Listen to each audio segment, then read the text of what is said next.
You're listening to the Greeks Gridiron, live with Ethan Haristodoulou.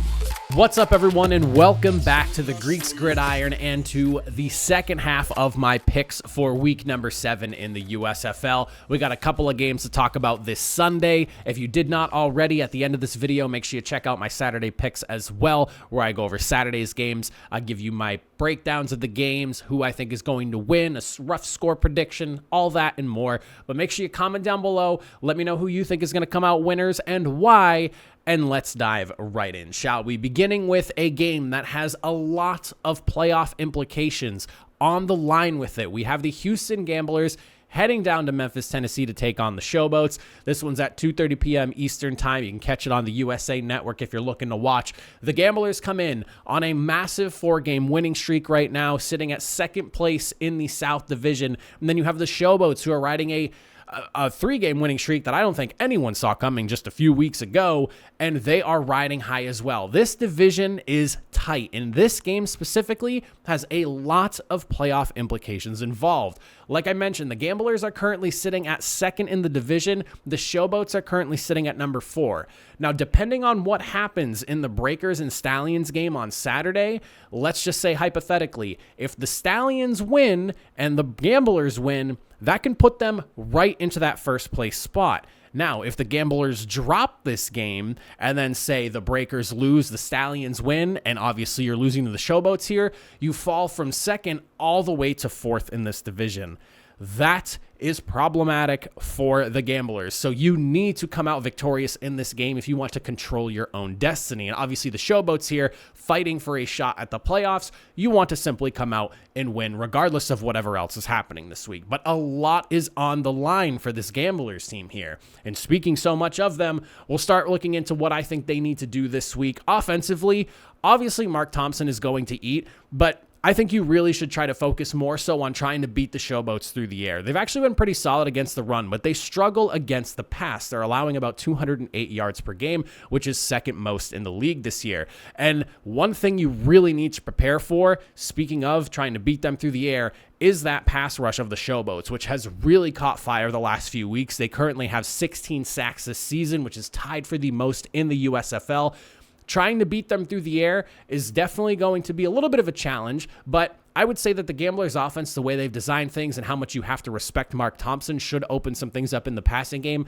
Like I said, he's obviously going to eat. He's obviously going to do his thing. He has been just steamrolling defenses all year long, but don't be too surprised if you see Kenji Bahar airing it out a little bit more, because the defense is a little bit tougher to run against, and the Showboats just have not been great against any quarterback so far this year.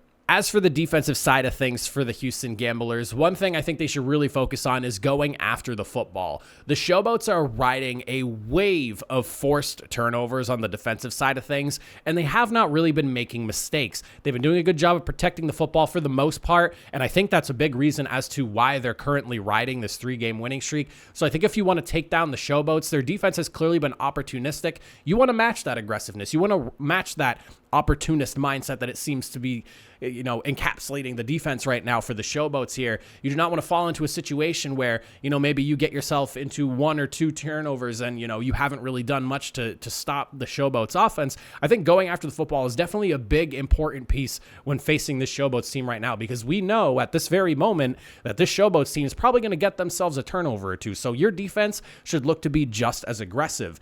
The other 2 people I have in mind here that you need to have circled when you're going into this game here and keeping an eye on is obviously wide receiver Vinny Papali. He has been their go-to wide receiver for what feels like the entire season at this point now.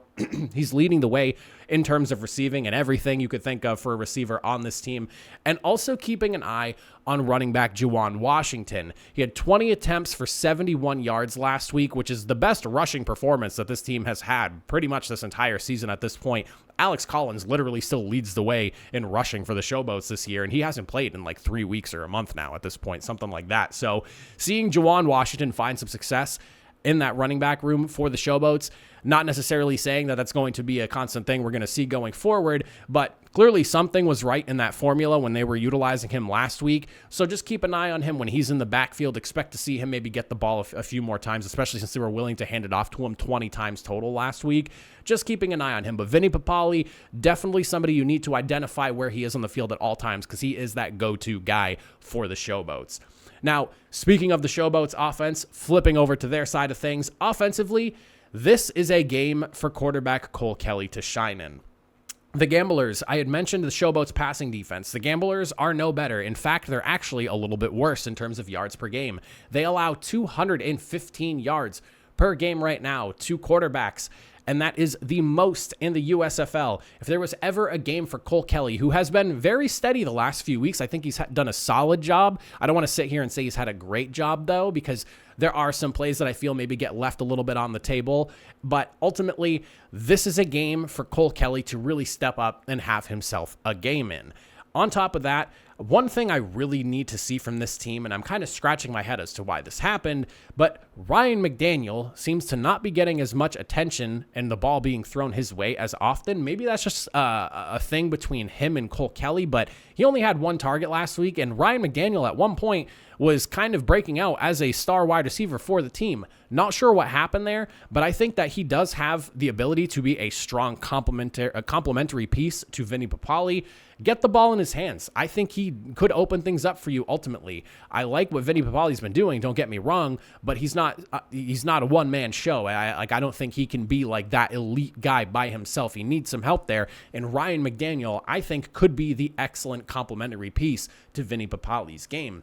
On top of that, I already kind of talked about it when we were talking defense for the Gamblers, but I think that, the Showboats should go back to the Juwan Washington well and see if maybe you found lightning in a bottle there. That was the best rushing performance I think they've had all season long. Like I said, Alex Collins literally still leads the team in rushing yards, and he has only played 3 games this season, and it's been a while since we last saw him suit up. So if it comes down to anything, give him the ball 10, 12, 15 times. See if you can get anything going, because the run game over there for Memphis has not been great. It's been one of the weakest that we've seen so far this season. And if you have anything, or if there was anything that you saw from last week that you think could carry over well into this next week, try to bring it over into this game plan, get him the football, see if what you found is a recipe for success and maybe continued success as you try to fight your way into a playoff spot these last few weeks of the season.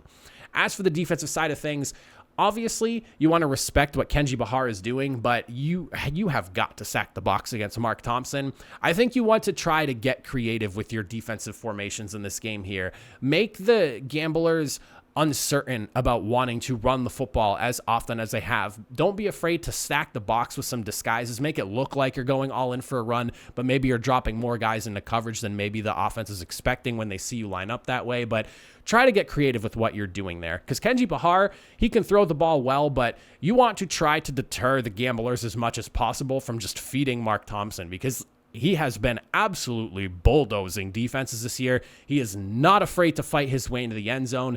He will hurt you in stretch plays, inside, outside. I mean, you name it. He is not afraid to do it when it comes to running the football, and he's probably going to run over a player or two while he does it. So you want to try to get the Gamblers to just be less willing to run the football with him as much as possible, even though I don't really know if there's a way to do that. To be completely honest with you, it seems like they just love handing the football off to him, but trying to deter them from doing that too often is probably in your best interest. On top of that, you need to make sure you know where Justin Hall is at all time in this game. At this point in the season, Justin Hall is arguably the best wide receiver in Season 2 of the USFL. There's maybe 1 or 2 other people you could argue that belong in that spot, but Justin Hall is certainly in that conversation. He's been in situations where he's winning games for the Gamblers, or he's just making big plays left and right. This is a guy that you need to make sure you know where he is at all times, because like I said, they love running the football over there with the Houston Gamblers, but Kenji Bahar can throw the ball well, and he loves getting the ball to Justin Hall. Do not let him get lost in your secondary. You need to make sure you know where he is at all times. Otherwise, it's going to be a long day for your defense. As for who I think comes out the winner in this ball game here, this one's a little bit of a tough one, because again, you have 2 teams riding win streaks right now. They're both very hot. There's a lot on the line in this game here. It's a South Division matchup, playoff implications. This is definitely one of the games so far. Like, this is one of the more consequential games of the season at this point, with just the way the South Division has kind of shaped itself up. And like I kind of laid it out for you, the Gamblers can end up either in first place in the division if all the cards, or all the dominoes kind of fall their way, or they could wind up last last in the division. If they lose this week and the Stallions win and the Breakers lose, the Breakers have the tiebreaker over them. Like there is a lot that can go on should the Gamblers lose in this division here. So there's a lot riding on this one, and I think that's going to be something that the Gamblers carry into this game and is going to ultimately lead them to a victory in this matchup. I have them winning a tighter game. I think the Showboats are definitely going to give them some fight, but right now, I firmly believe that the Gamblers boast one of the most effective offenses in the USFL. Mark Thompson has just been an absolute problem since he debuted this season. And on top of that, Kenji Bahar has shown me enough week in and week out that he's going to play safe and take care of the football when he's throwing. He's not going to make too many mistakes. Things got a little bit scary early on in the season, but since then he has corrected those and he's looked really good throwing the football. I'm happy with what I'm seeing from him. Run game is again fantastic. Offensive line has been blocking well. They've been nasty up front when it comes to opening up running lanes. And I think that I just like the Gamblers a tad bit more here. Even though I've been going against the Showboats, I think for like 3 weeks now and losing every single time, I'm going to go against the Showboats again. Give me the Gamblers again, 23-19 in a hard-fought, very consequential game for the South Division. Now, looking at a game between two teams that are just in a really poor place right now, but there's still a shot for them. The North Division is still pretty much wide open. You're sitting at 2-4 for the most part with everyone in the division, aside from the Stars, who are sitting at 3-3. This one's going to be at Tom Benson Hall of Fame Stadium. It's in Canton, Ohio. FS1 will be where you're watching. It's at 5:30 Eastern time. Panthers really have just not been able to buy a victory at home so far this year, so thankfully the game is on the road for them. I think getting out of Ford Field and just getting out of the whole, like, we need to win this game because we're at home for the fans might be actually a good thing for them at this point. And then the Generals' offensive identity kind of came into like a crisis last week, and I felt like was a very big conversation amongst a lot of people within the USFL community coming out of week number 6. Looking at the Panthers, though, the offense needs to start cleaning things up. This Panthers offense, especially the last few weeks, has kind of fallen apart with just protecting the football. They did have a good game last week against the Stallions. They had 0 turnovers, but the 2 weeks prior, you looked at back-to-back games with 4 turnovers totaled for 8 altogether. So they have 8 turnovers in the last 3 games. Obviously none last week, but it's against a Stallions team that hasn't really turned the ball over too much on defense to begin with. They're last in the league with only 5 turnovers forced on the entire season. So, I mean, yeah, good for you to protect the football, but you're going up against the Stallions team that just has not really forced many turnovers anyways. So the fact that you had a better game protecting the football, not too surprising, because the Stallions are just not super aggressive and have not forced turnovers as often. I think offensively, though, going into this game here, we need a change at quarterback, and I really want to see what quarterback Eric Barrier brings to the offense. I at this point, I'm just kind of tired of seeing Carson Strong and Josh Love under center for them. Depth charts are not officially out yet, but at this point, I would have to believe that the Panthers want to see what he can do for them. He played last year in the USFL for the Panthers, and I think that this would be a good opportunity to maybe see how he fares in a new system under Mike Nolan. And at this point, you kind of know what you're getting with Carson Strong and Josh Love. The Generals boast the best passing defense in the league right now. They're allowing about 160 yards per game, which is the lowest in the USFL. You already kind of know what you're getting from Josh Love and Carson Strong. I know this is kind of throwing Eric Barrier into the wolves, but you've got to see what else you have in that quarterback room, because you already know what you're going to get, and you're about to put them up against the best passing defense in the USFL. I can't imagine it's going to get any better. So maybe making a change at quarterback to somebody who has not played for you this season is in your best interest. As for the defensive side of things, though, for the Panthers, slowing down Darius Victor, I think, kind of goes without saying. But with kind of the situation right now that the Generals are in with the quarterback spot, this might be an opportunity where if you're able to slow down Darius Victor, you can pull off a victory, and a much-needed victory at that. There's been a clear issue going on at the quarterback spot the last couple of weeks. We saw Kyle Lauletta come in for DeAndre Johnson a couple of weeks ago. He got something in his eye, as I'm actually rubbing my eye because I feel like I have something in it. But he got something in his eye, took him out for the rest of the game, And the offense looked a little bit better in terms of just throwing the football. It looked a little more fluid, and it led to a lot of curiosity, I would say. So much so that the Generals let Kyle Lauletta start last week, and it did not go well. So at this point, if you can stop Darius Victor, I think you have a real shot of beating this team, because it almost feels like their identity was just kind of ripped away, the Generals, that is, when they took out DeAndre Johnson. It kind of threw off the running game and how aggressive it is. So if you can just eliminate Darius Victor and you're keeping wide receiver Alonzo Moore, who has been like their definitive star wide receiver for the duration of the season, in check, you have a legit chance of winning this game. I feel like this game is very winnable by both sides, and the path to success is a little bit more straightforward for the Panthers than it is the Generals. Whereas the Panthers, they've had messy spots here and there, but the heart and soul of the offense for the Generals is Darius Victor. And if you can limit him like he was last week, you can beat them. As for the Generals, speaking so much of their offense, diving into that quarterback situation some more, we need to have some answers at that quarterback spot. I understand the curiosity behind Kyle Lauletta, and I was even interested in seeing him start. I'm glad we got to see him start, but now you have to sit there and wonder, after seeing what happened with Kyle Lauletta and how that game was last week, and the passing game has not been great for the Generals to this point in the season. It's probably been the weakest in the USFL.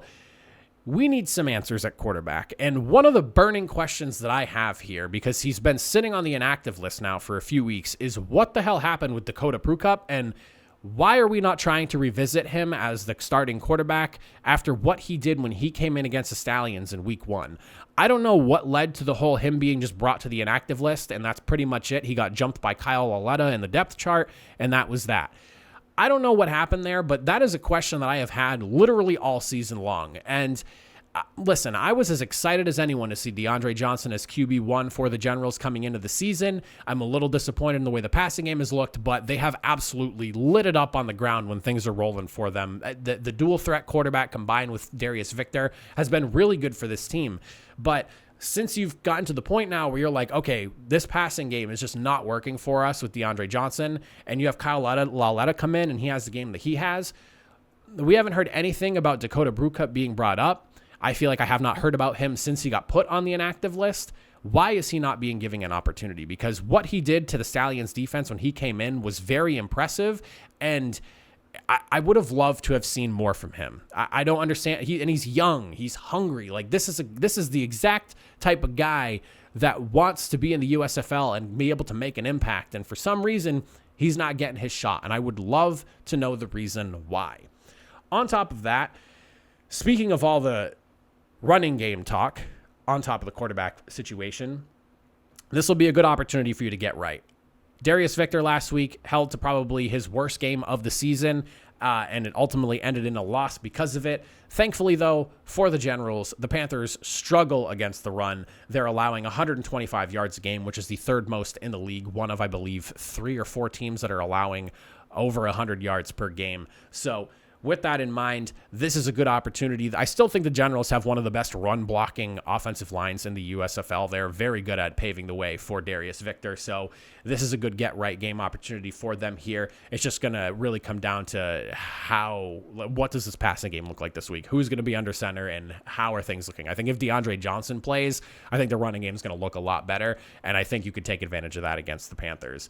On top of that, one other thing that I have in mind for this offense is, why are we not making sure that Cam Eccles-Looper is getting 2 to 5 targets minimum a game? He has 3 targets in the last 2 weeks, no receptions. He is a burner. He is a playmaker. Why does he not have 2 to 5 targets minimum every single week? He should be seeing the ball thrown his way constantly. He is a guy that you want the ball in his hands. We've seen him make some big plays throughout the season. He is one of the higher receiving yard totals, or totaled receivers on the Generals. I don't know if that's the right wording for that, but he has some of the highest yardage totals for the Generals in terms of receiving. I feel like he's a guy that needs to be getting the football. Let's scheme up some plays for him. Let's make sure that the quarterback is actively trying to get the football to him. He is a guy. He can make plays for you. Get him the football. On the defensive side, I think things could get ugly here if things go really well for the Generals. Their secondary could be poised to have a field day. The Panthers' quarterback rating average is 75.1. It's the second lowest in the league. And I have spent a decent amount of this video talking about the struggles of the Panthers at the quarterback position. If you're going to see Carson Strong or Josh Love, things could get really ugly. If we're going to see Eric Barrier, at least there's a little bit of an unknown. You don't necessarily know what we're going to get from him, but this could be a game where arguably one of the best secondaries in the USFL turns it up a notch and has themselves a day where you're seeing maybe a pick or two and you're seeing 4, 5, 6, 7 total pass deflections come the end of the day. I've been very impressed with what the secondary over there in New Jersey has done, and this is a very good game for them. The other thing to keep in mind is if there was ever a game to maybe be a little bit more aggressive and really go after the football, maybe try to jump an extra route or two, or maybe try to punch out the football, it's going to be this game. The Panthers lead the league with 12 total turnovers this season. We have gone through 6 weeks of play. That means they're averaging 2 turnovers a game at this point a season. And like I said, they had no turnovers last week, but the 2 weeks prior, again, 8 of these 12 turnovers have come literally in the last 3 weeks. They had back-to-back games of 4 turnovers. If there was ever a game to maybe try to jump that route when you normally wouldn't, or maybe try to punch out that football instead of just making that secure tackle to make a big play, it seems like the Panthers have been really prone to those types of plays these last few weeks here, and you want to go after that football and see if you can force the Panthers into making a mistake. Because if you're doing that, I think you can continue to do what a lot of teams have done, and that has, put the brakes on the Panthers offense and beat them into submission. So with that in mind, as for who I think is going to win this game here, feel like based off the way I was talking a little bit, it kind of is a little obvious, but I am going to go with the New Jersey Generals for the victory in this game. I feel like I'm walking away every single week with even more question marks regarding the Panthers, and it's unfortunate because things started out really fun for them the first couple of weeks here, but you go on a 4-game home losing streak, and I just cannot believe what has happened to this Panthers team. A very different feeling than what was felt about them a month ago. And I don't know. I think the game is very winnable by both sides. Don't get me wrong. But right now, I think the Generals have a little bit more of an obvious fix to their issues at this moment than the Panthers do. Whereas, like, if you bring DeAndre Johnson back in for the Generals, at least you have a very proven ground attack that can give a Panthers defense that struggled against the run a lot of problems and keep their hands full. Whereas, like, the Panthers, I'm trying to struggle to find answers because you have a really good dual threat running back core, and for some reason, that seems like they're being shied away from for whatever reason. Like last week, they did not have near the amount of attempts and yardage you would have expected them to have from a team that has no real answer at quarterback right now.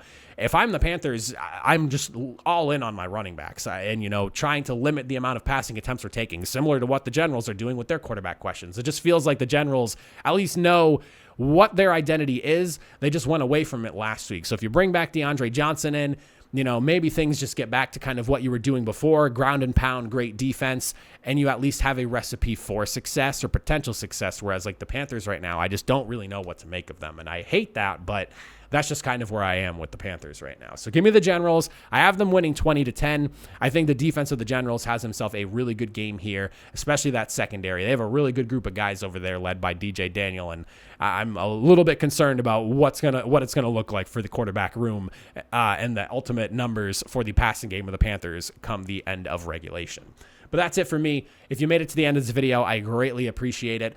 Stick around. Make sure you subscribe. I got more content coming your way each and every single week. But that is it for me. I will see you all next time. Have a good one.